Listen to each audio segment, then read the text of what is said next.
जिन्दगीमा एकदमै चाहना भएर पनि यो कुरा चाहिँ जिन्दगीमा भएन भन्ने केही छ र? त्यस्तो भाग भए फ्याट्टै दिमागमा आउँथ्यो होला, यो चाहेर यो भएन यार भन्ने त छैन।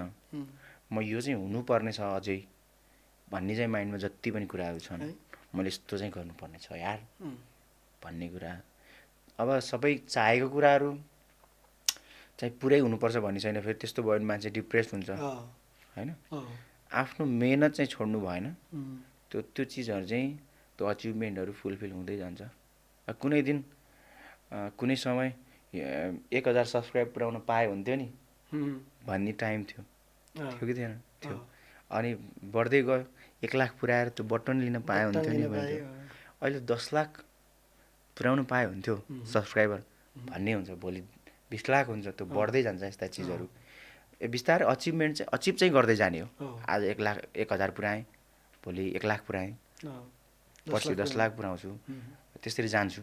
त्यही भएर अचिभ गर्दै जानियो भने चाहिँ हतोत्साहित चाहिँ भइन्न होला। किनकि एकैचोटि मलाई 20 लाख पाउनु छैन नि त।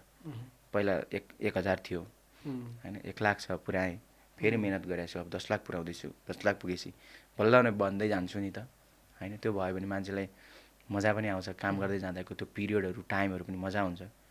त्यस्तो छ। त्यही भएर त्यो एकैचोटि त्यो यो भयो चाहन्थेँ, यो भएन यार भन्ने दिमागमा त्यस्तो केही राखेको छैन मैले। That's it. त्यो सब कुरा फुलफिल छ। आत्मसन्तुष्टि त्यही हो कि। हिजो 1 रुपियाँमा पनि खुसी भइन्थ्यो, भइन्थेन त? 1 रुपियाँ लिएर पाउरोटी आउँथ्यो त्यो सारोवाला, त्यो गोलो, त्यही लिएर स्कुल गइन्थ्यो त। टन्न अरू साथीहरूभन्दा भन्ने भइहाल्थ्यो त्यहाँ होइन। अनि बिस्तारै अब दिनमै 5-7 हजार त यसो बाहिर साथीहरूसँग हिँड्दा खर्च हुने बेला आयो।